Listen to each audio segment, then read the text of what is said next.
There is a kind of ancient porcelain once used by the imperial court, shrouded in mystery for nearly 1,200 years. From the Tang dynasty through the Five Dynasties period, China's royal household used a porcelain known as Secret-Color Ware.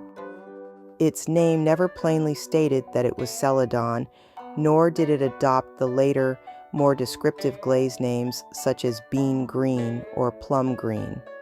Instead, it used the single word secret, teasing generations to come and puzzling minds for 1,000 years. Whenever later generations spoke of it, they did so with a sense of mystery. No one truly knew what it looked like. Its glaze color and production formula, like its name, were kept strictly confidential. Later scholars could only glimpse its extraordinary elegance through ancient poems and texts. Yet the long search for the truth behind this mysterious glaze reached a breakthrough in 1981. So what exactly was this breakthrough in the study of Secret-Color Ware? What did Secret-Color Ware really look like? And can modern people reproduce it today? Let us uncover the mystery together. Hello, I'm Grace Whitmore. Thank you for joining me today. Welcome to Timeless Porcelain, Timeless Wisdom, a series where ancient Chinese ceramics meet the enduring insights of philosophy and the beauty of stillness. Near Xi'an, the capital of Tang, China, stands Famen Temple, world famous for enshrining the only known finger relic of Shakyamuni Buddha. On August 4, 1981, after days of heavy rain, the pagoda at Famen Temple suddenly split vertically in two, and one half collapsed with a thunderous crash. Archaeologists then carried out systematic excavations of the remaining pagoda and its foundation, discovering the largest and highest-ranking underground palace of a Buddhist pagoda ever found in the world. They unearthed the Buddha's true finger relic, along with a vast number of precious Tang Dynasty artifacts. Most importantly, they also uncovered an inventory stele recording every object placed within, allowing scholars to identify each artifact with absolute clarity. Among them were 14 pieces of Secret-Color Ware, treasures personally dedicated to the Buddha by Emperor Yizong of Tang, 833 to 873 AD. This discovery finally unveiled the mystery of Secret-Color Ware and provided definitive standard examples for its identification. One piece bears gilded silver foil decoration, known in professional terms as gold and silver flat support. At last, the veil of mystery surrounding Secret-Color Ware was lifted. Experts came to a sudden realization: Secret-Color Ware was not unfamiliar at all.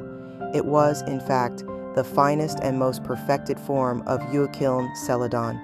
From these Yuekiln Secret-Color Wares that once appeared at major international auctions, it is not difficult to see that the glaze color is not completely uniform. Ancient wood-fired kilns could not precisely control temperature or raw material ratios, so such variation was inevitable. The reason Secret-Color Ware was elevated to such a mysterious status lies mainly in its extreme technical difficulty. The final color of Celadon glaze depends not only on the glaze recipe, but almost entirely on the mastery of kiln firing. Different firing temperatures and chemical atmospheres inside the kiln can lead to dramatically different glaze results.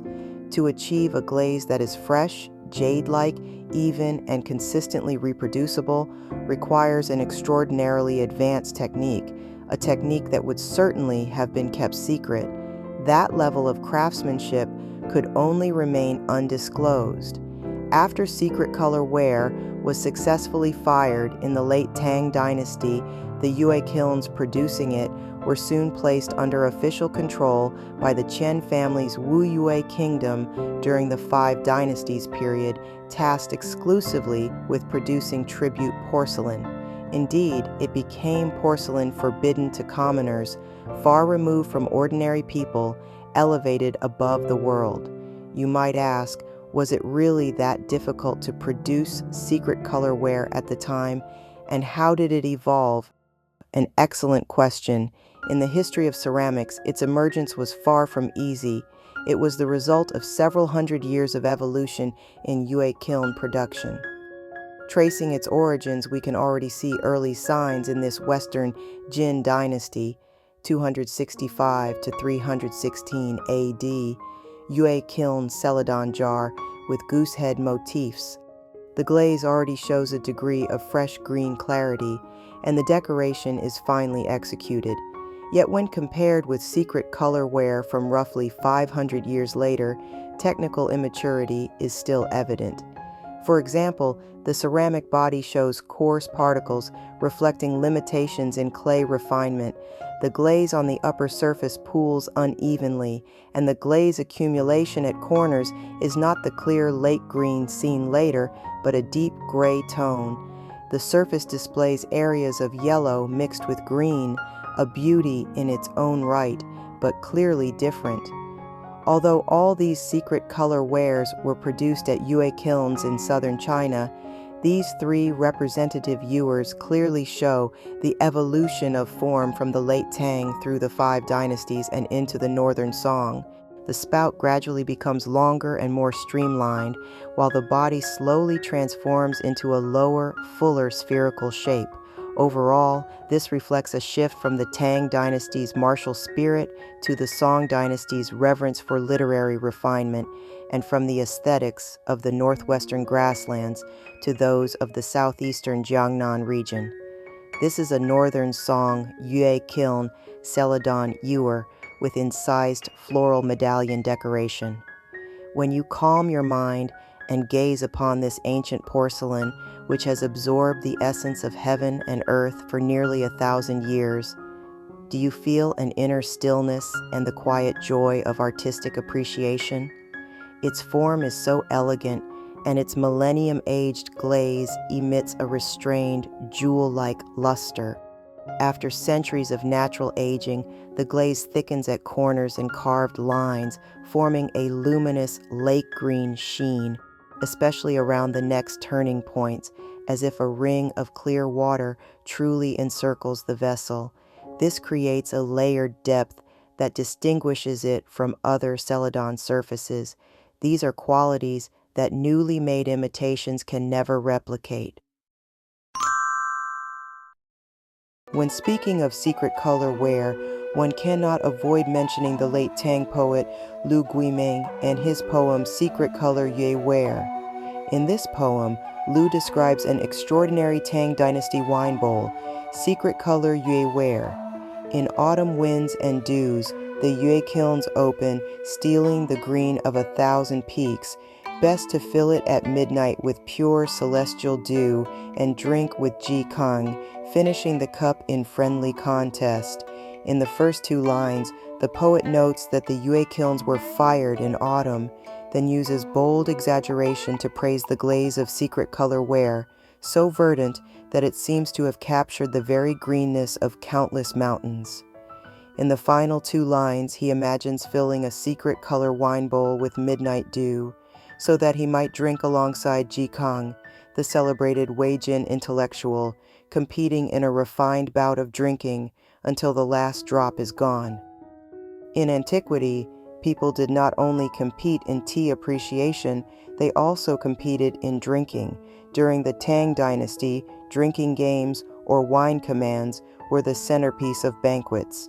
Victory and defeat were clearly decided, and the loser was punished by drinking more wine, a cultured and elegant form of competitive drinking.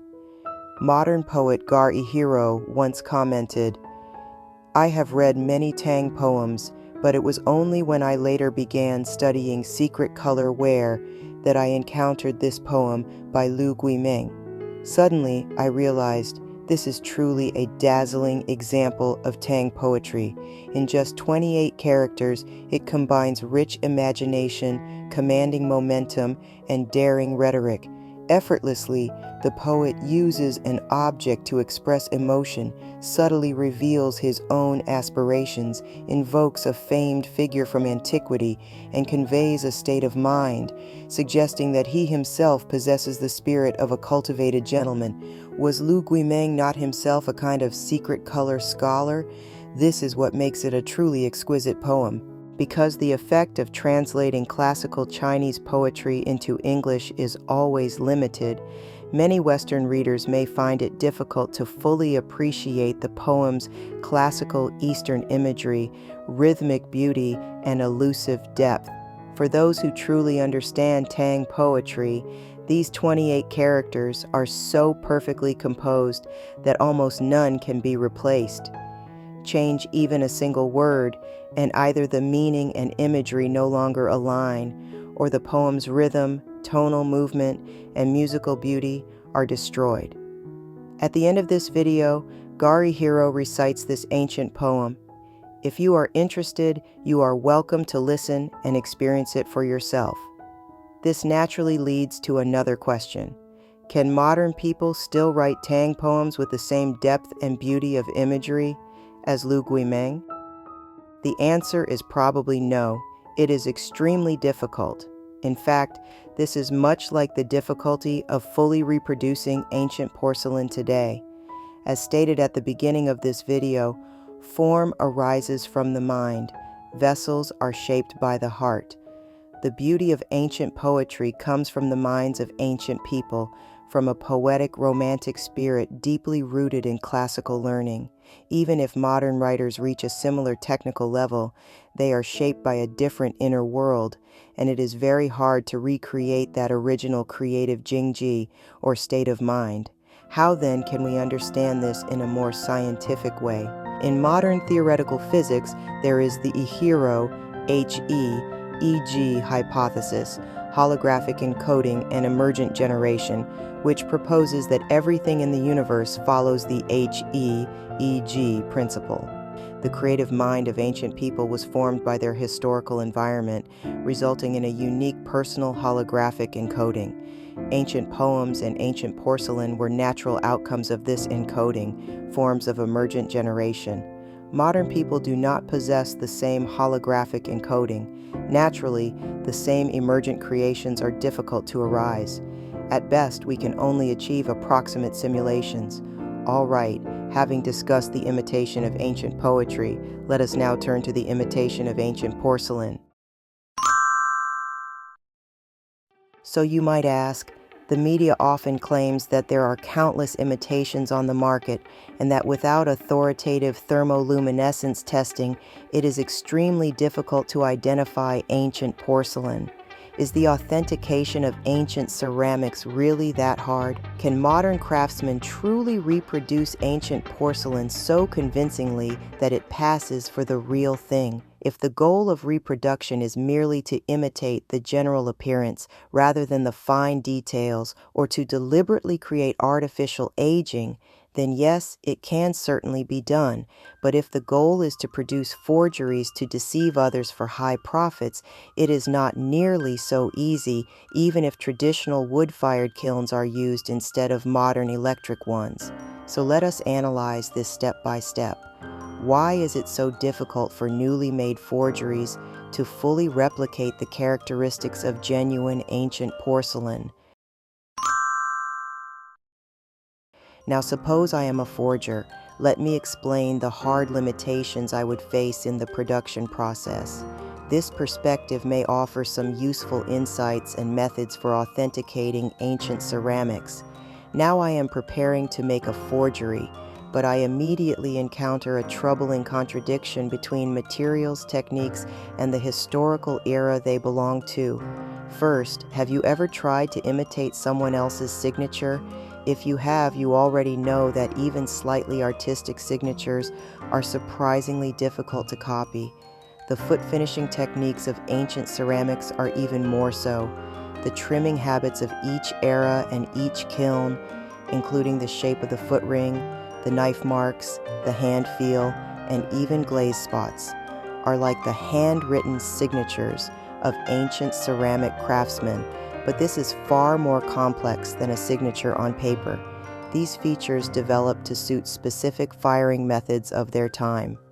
The movements are decisive yet unrestrained, and the foot must also show the effects of long-term natural weathering, making them extremely difficult to imitate. Some attempt to simulate aging through artificial acid etching or abrasion, but such methods are quickly detected by experienced eyes. Moreover, once a fake glaze surface is artificially aged, it often loses its natural luster. As for forming techniques, ancient craftsmen had ancient methods, such as slow wheel throwing and sectional joining, while modern potters use modern tools, including high-speed wheels and rapid trimming devices. As a result, subtle differences inevitably appear in the finished form due to improved tools. Next, I realized that even if I can analyze the chemical composition of ancient bodies and glazes, that does not mean I can truly replicate the original material formulas. The gap between the two is enormous. The raw materials used by ancient potters, such as porcelain, stone, and glaze minerals, came from sources that no longer exist or are nearly impossible to locate today. Most original production formulas have been lost. Ancient texts contain only fragmentary references, far from sufficient for actual formula reconstruction. For example, historical records note that Ru wore Celadon used agate in the glaze, yet this alone is nowhere near enough to reproduce the original Ru glaze color. Their physical and chemical properties, such as plasticity and microstructure after firing, must inevitably differ. This leads to visible differences between forgeries and genuine pieces, such as how the body and glaze bond or the patterns of glaze shrinkage. With extensive hands-on comparison and sufficient experience, one can often identify these differences without even using a magnifying glass or thermoluminescence testing. After all, thermoluminescence analysis also has its limitations. That said, we do hope that in the future, more portable, easy-to-use, low-cost, and effective authentication technologies will emerge. From all these factors, we can conclude that, in theory, the older the ancient porcelain, the harder it is to forge. This is because material sources and techniques differ so greatly, and the difficulty of imitating 1,000 years of natural aging is simply not the same as imitating 100 years. If I insist on forging such pieces, any careful expert will inevitably spot numerous flaws. Sometimes even at first glance, the overall spirit will already feel wrong. Their basic approach is simple. First, see whether the piece can be disproven, only then consider how it might be proven genuine. Ultimately, it all comes down to the mindset of the maker. As we noted earlier, form arises from the mind, vessels are shaped by the heart, and within the HE and EG framework of physics, the mindset of ancient craftsmen can be understood as a personal holographic encoding, PHE, shaped by prolonged immersion in their historical and cultural environment. Ancient porcelain was a natural emergent generation of that encoding, one that differs profoundly from modern PHE. High-end imitators aim to fire porcelain that looks like ancient ware. They may use wood-fired kilns, but they employ every piece of modern knowledge and technology to guide this inherently uncontrollable process, attempting to reproduce the effects of ancient ceramics. In essence, this is a dance in shackles, pursuing a kind of designed randomness. Ancient craftsmen, by contrast, sought simply to fire good porcelain. They accepted all natural outcomes of the firing process, including flaws. The firing curve, temperature, and atmosphere depended entirely on experience and observation, full of uncertainty. The result was something naturally achieved, a free dance in harmony with the way of nature. After this analysis, at the very least, we can understand that forgery is not as mystical or invincible as many media narratives exaggerate. There are always weaknesses. It ultimately depends on the experience and skill of the authenticator. 九秋风露月遥开，独得千峰翠色来。好像中宵成行谢，共济中散斗一杯。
雅宏书斋有诗为证：千年风露龙遥开，神功造化出瑶台。